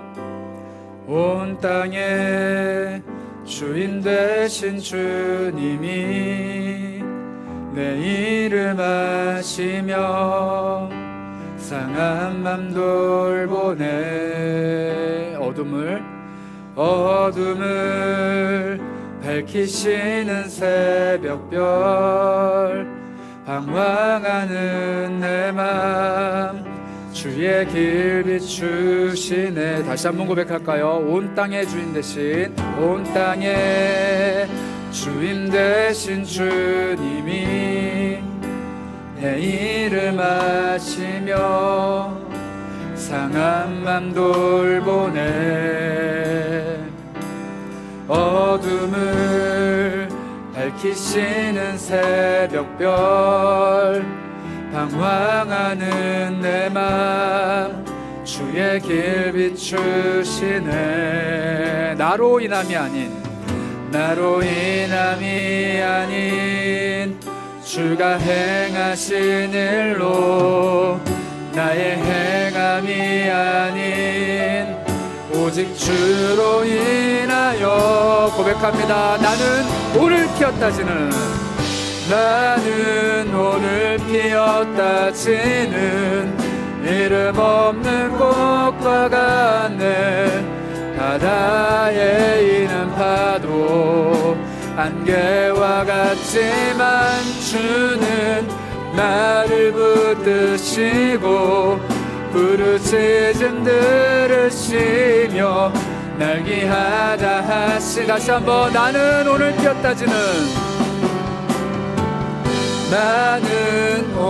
피었다 지는 이름 없는 꽃과 같네. 바다에 있는 파도 안개와 같지만 주는 나를 붙드시고 부르짖음 들으시며 날 귀하다 하시네. 여러분, 혹시 그거 아세요? 호세아라는 사람에게 여호수아라는 이름을 주셨잖아요. 그 여호수아라는 이름이 신약에서는 예수로 바뀝니다. 같은 이름이에요. 그 예수라는 이름 우리에게 주셨습니다. 천하에 다른 이름은 없다. 오직 예수 그리스도, 그 이름만 우리에게 구원을 주는 이름으로 주셨다. 이렇게 얘기해요. 호세아, 그저 자신의 인생의 구원이 무엇인지 고민하면서 이리저리 광야를 돌아다닐 수밖에 없었던 그 사람에게 하나님의 말씀이 찾아오시고 친구와 같이 말씀하시는 그 하나님이 그에게 찾아오셨을 때 그가 여호수아라는 새 이름을 얻었어요. 여러분들 이름은 뭐예요? 저는 송선재입니다. 이 세상을 송선재 혼자 살아가면은 그냥 송선재예요. 그냥 매일매일 먹고 살고 매일매일 주어진 환경 속에서 고군분투하는 송선재입니다. 그런데 구원을 얻게 하는 이름 여호수아, 즉 예수, 그 이름이 우리에게 주어졌을 때 그 땅은 내 땅이 아니라 하나님 땅이 되고, 내 삶은 내 것이 아니라 하나님 것이 되고, 나의 모든 것은 그리스도에게 속한 사람으로 바뀝니다. 그래서 오늘 이 찬양의 고백이 너무 귀해요. 주님, 내 이름을 아시는데 나라는 사람에게 예수의 이름을 주시는 거예요. 호세아를 아시는 주님이 여호수아라는 이름을 주셨듯이, 송선재라는 이름을 아시는 주님이 예수 그리스도의 이름을 주셨듯이, 여러분들의 이름을 다 아시는 주님이 예수의 이름을 주십니다. 그리고 그 예수의 이름은 우리에게 구원을 베푸시는 분이시죠. 우리 이 찬양의 2절로 한번 고백을 할 텐데요, 2절 가사는 이렇습니다. 주님은 나의 죄를 보십니다. 그러나 상한 사랑의 눈으로 나를 일으켜 세우십니다. 바다를 잠잠하게 하시는 분, 내 영혼의 폭풍도 고요하게 하십니다. 바람에 이는 파도와 같은 나의 삶을 잠잠하게 하시는 분, 정말로 어찌할 바를 몰라서 매일매일 눈물 흘리는 나를 잠잠하게 평안하게 하시는 분, 바로 예수 그리스도이십니다.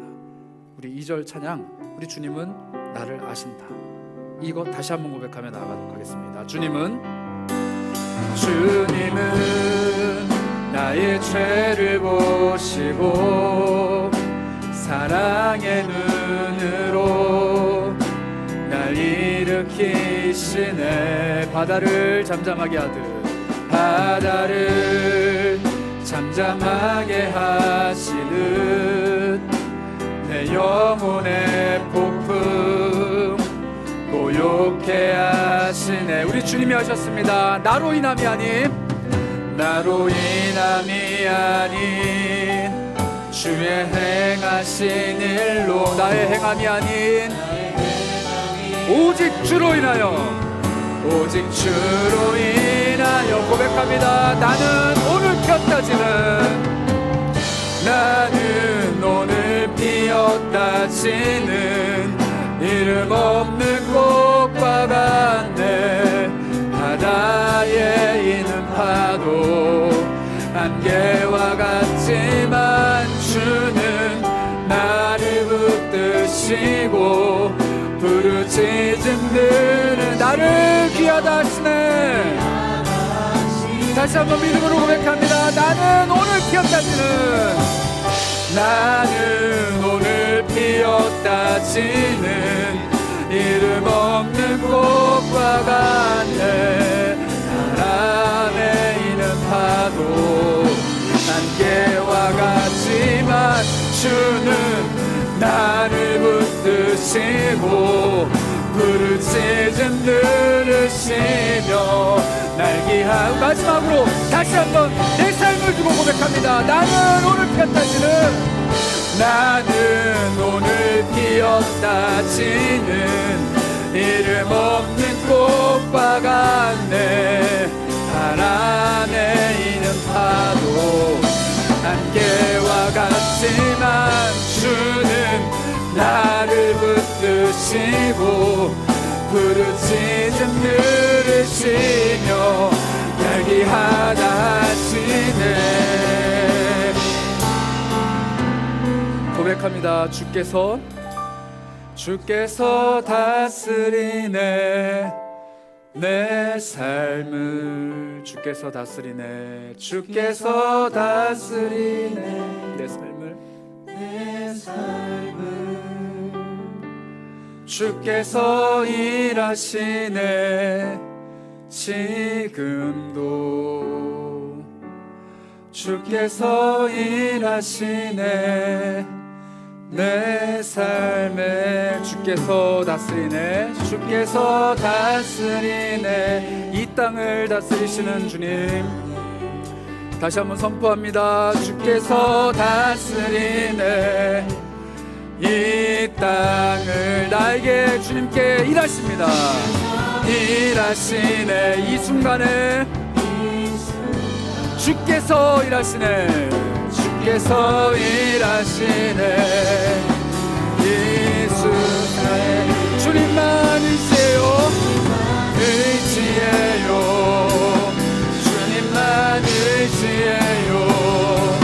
주님만 의지해요.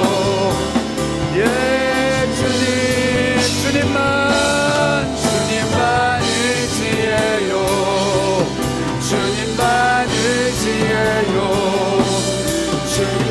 의지해요. 예, 주님 그렇습니다. 내가 주님만 예배합니다. 주님만 예배요.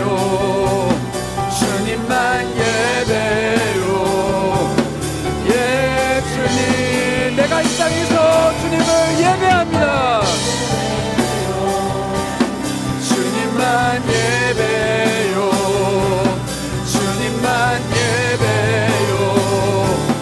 예, 고백합니다. 주님만 사랑합니다. 사랑해요. 주님만 사랑해요. 아멘. 주님만 사랑해요. 예, 주님만 사랑해요.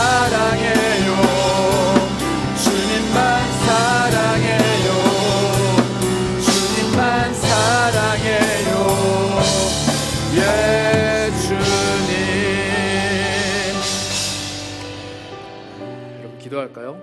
어떤 땅이 여러분들 앞에 펼쳐져 있습니까? 광야일지라도 전쟁터일지라도 그 땅에 하나님이 계시기만 하면 그 땅은 하나님 땅입니다.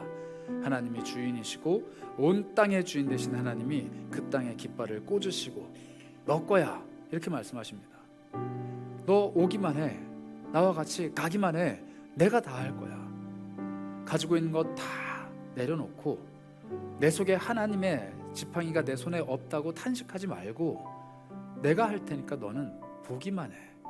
너의 삶에 어떤 일들이 펼쳐질지, 너의 인생에 어떠한 변화가 있을지, 너가 기대하지 못했던 얼마나 놀라운 일들이 너의 삶에 펼쳐질지 너는 보기만 해. 내가 할 거야. 왜냐하면 너의 삶의 주인이 나야. 내가 밟고 있는 모든 땅의 주인이 나야. 그래서 나는 오늘도 일하는 하나님이야. 너의 삶을 통해 일하는 하나님이 바로 나야. 너를 통해 예배받는 하나님이 바로 나야. 너를 통해 모든 것 해내시지만 결국 그 모든 것을 다시 나한테 주시는 분이 바로 하나님이라고 오늘 우리에게 고백하십니다. 그 하나님께 여러분들 뭐라고 고백하세요? 하나님, 이 땅 아니에요. 하나님, 안 돼요. 하나님, 버거워요. 무서워요. 두려워요. 그래서 하나님, 돌아갈래요. 이렇게 고백하시겠습니까? 아니면 하나님, 이 산지를 내게 주소서. 내가 강하고 담대하게 이 땅을 걸어갑니다. 나 혼자 이 땅을 누리는 것이 아니라 나와 함께 있는 수많은 사람들과 함께 그 땅을 같이 누리길 원합니다. 하나님, 내가 담대할 수 있도록 나에게 힘을 주십시오. 그리고 주님께서 함께 걸어가시는 그 길 나도 걸어갈 수 있도록 나에게 믿음의 담력을 베풀어 주시옵소서. 여러분들 두려워하시는 또 마주하고 있는 버거운 그 땅을 놓고 기도하셨으면 좋겠어요. 그 땅이 어디인지 오늘 성령님이 여러분들 마음속에서 찾아와 두드리시며 말씀하실 겁니다. 그 땅이야. 이게 바로 그 땅이야. 너 기도하며 힘을 얻어. 그 마음 의지하면서 우리 함께 기도하며 해볼까요? 우리 땅을 위해 함께 기도하도록 하겠습니다. 하나님, 그 땅이 어디입니까? 그 땅이 내 삶에 어디에 있습니까? 그 땅이 나에게 무엇을 가르쳐주고 있습니까? 하나님, 그 땅에서 펼쳐가실 하나님의 손길, 하나님의 능력, 하나님의 역사를 바라보기 원합니다. 내 삶에 어떠한 땅이 있습니까? 내 삶에 하나님 무엇을 맡겨주셨습니까? 그 모든 것을 내가 의지하고 그 모든 것을 내가 하나님께 맡겨드리며 그 모든 것의 주인이 하나님을 고백합니다. 하나님, 나는 할 수 없기 때문에 주님이 하셔야 됩니다. 나는 아무것도 아니기 때문에 주님이 하셔야 됩니다. 나는 정말 오늘 피었다지는 한 들풀과 같습니다. 이름조차 없습니다. 그러나 세상 모든 권세를 이겨내신 예수 그리스도의 이름의 그 능력을 알게 해주셨으니 하나님 할 수 있다 고백하며 하나님께서 하시는 그 일을 주목하며 목도할 수 있도록 나에게 힘을 베풀어 주셔서 주님 간절히 소망합니다. 할 수 없다 고백하는 우리에게 할 수 있다 말씀하시는 주님을 그 믿음을 베풀어 주셔서 우리 마음속에 강하고 담대한 믿음이 있기 원합니다. 하나님의 능력, 하나님의 손길을 체험하는 모두가 되기 원합니다. 주여 우리의 삶을 기억하여 주시고 펼쳐가는 모든 일들을 주님께만 올려드리며 고백하며 살아계신 하나님을 찬양할 수 있는 사람들 될 수 있도록 우리에게 힘과 능력과 은혜를 베풀어 주시옵소서. 하나님의 손길을 간절히 구합니다. 하나님 믿음으로 담대하게 되기를 소망합니다. 우리에게 믿음의 담력 베풀어 주시고 힘과 능력과 지혜 베풀어 주시옵소서. 할 수 없는 그 일을 우리가 감당해내길 간절히 소망합니다. 다시 한번 기도하실 때는 여러분들 마음속에 거주하시는 성령님을 의지하셨으면 좋겠어요. 하나님, 매일매일 살아가는 게 참 버거운데 아침마다 또 그 삶을 마주해야 되는 게 또 마감이 다가오고 있는 내 삶의 시점을 초조하게 기다리고 있는 나의 기다림이 또 끝이 없는 터널을 걸어가는 것만 같은 그 답답함이 당장 오늘 나에게 있는데 내 안에 계신 성령님이 빛을 비춰주실 때 내 삶은 기쁨으로 즐거움으로 가득 찰 수 있음을 고백합니다. 하나님, 사람들은 이 고민을 하고 있는 나의 이름조차 모릅니다. 이 땅을 밟고 서 있지만 눈물 흘리고 있는 내가 누군지조차 아무도 모릅니다. 그러나 내 이름을 아시는 분, 그리고 그 이름 위에 피 묻은 예수 그리스도의 보혈의 이름을 덮어주시는 분, 그래서 세상 모든 권세를 이기신 예수의 이름을 우리에게 주신 그분이 나의 아버지, 나의 하나님을 고백합니다. 예수의 영이 내 안에 살아계십니다. 성령이 내 안에 계십니다. 그래서 나는 오늘도 예수의 능력에 힘입어 살아갈 수 있습니다. 성령님, 나에게 힘과 지혜와 능력을 베풀어 주시옵소서. 우리 여러분들의 삶을 마주하며 성령님의 마음을 공감하며 함께 기도하도록 하겠습니다. 간절히 소망합니다. 어렵고 지치고 쓰러지고 낙심한 영혼들 하나님 안에서 위로를 얻기 원합니다. 하나님 할 수 없는 그 일을 해내야 되는, 꼭 해내야만 하는 우리 삶의 지경을 바라볼 때마다 가슴이 답답한 그 영혼들 주께서 위로하여 주시기 원합니다. 위로의 영이신 성령님께서 찾아와 주셔서 그 삶을 돌보아 주시고 하나님 아버지의 능력과 지혜로 채워주시되 정말 따뜻하고 정말 풍요로운 성령의 식탁을 마주하며 위로를 얻을 수 있도록 힘을 더하여 주옵소서. 하나님 할 수 없습니다. 그러나 우리가 예배할 때마다 하나님의 말씀을 의지하며 하나님의 삶을 예배의 처소로 바꿔가며 하나님께서 맡겨주신 그 땅 위에 하나님의 성전을 세워가는 사람들이 되기 원합니다.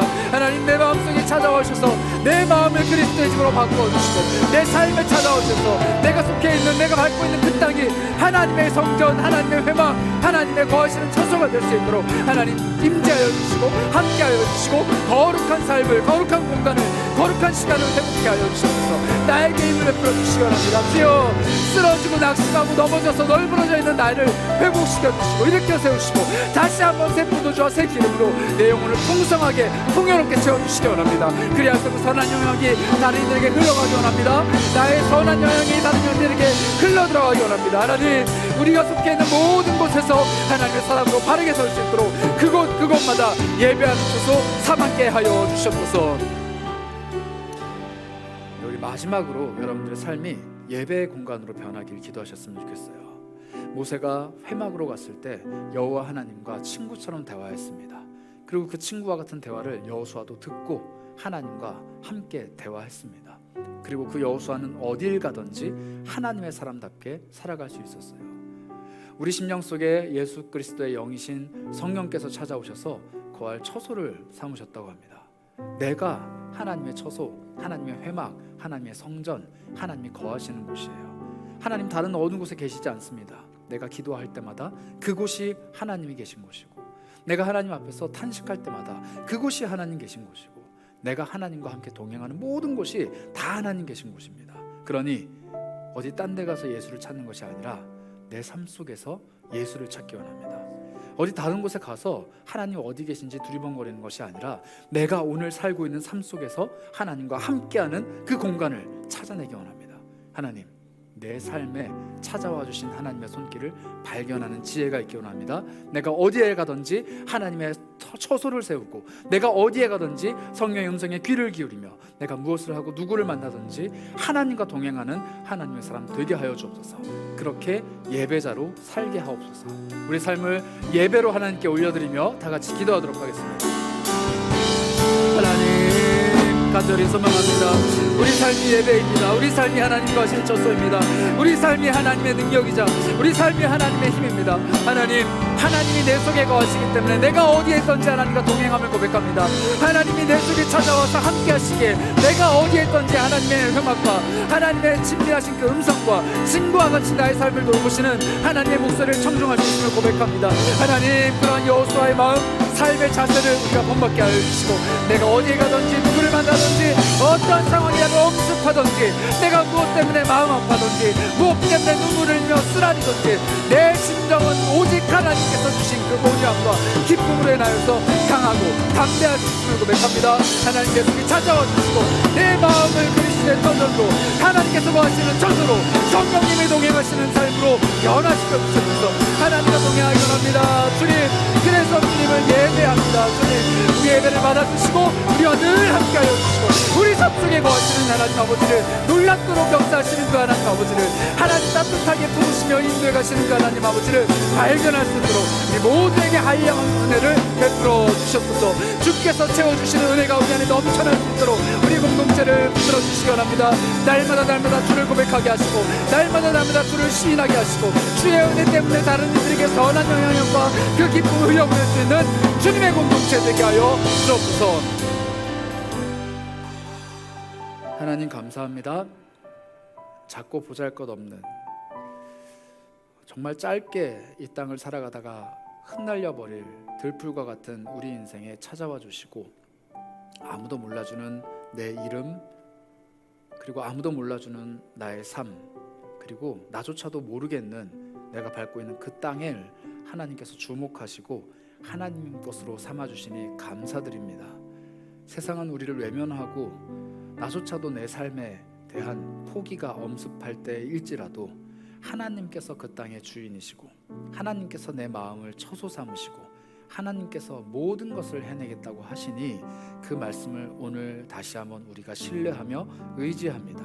하나님, 매일매일을 살아가는 발걸음 위에 친구와 같이 밝히 이야기해 주시는 하나님의 음성이, 그리고 엄마 아빠의 그 마음으로 우리 삶을 보듬어 주시는 그 하나님 아버지의 따뜻한 손길이 찾아오길 소망합니다. 하나님을 외면하지 않게 하시고 내 삶의 주인이 나라 고백하지 않게 하시고 하나님께서 말씀하실 때 귀를 기울이며 하나님께서 역사해 가실 때 그것을 주목하여 볼 수 있는 하나님의 사람들로 변화시켜 주시옵소서. 우리에게 예수 그리스도의 이름을 주셨습니다.